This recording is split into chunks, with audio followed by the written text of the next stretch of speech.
Dedi erti ölecek mi? Kabra varacak mı? Dedi.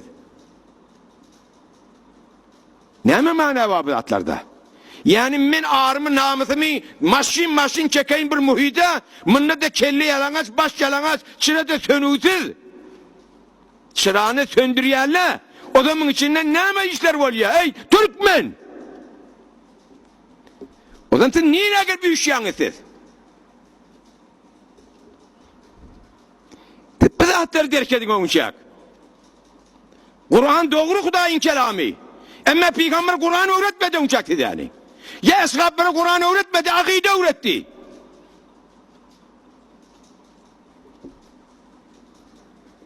Biz bayat akide öğretmeli, akide bilmeli inşallah. Hele erkek akide bilmeli.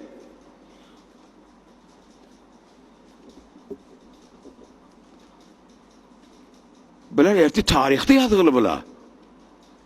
Böyle erti tarihte yazılı, erti meşhur.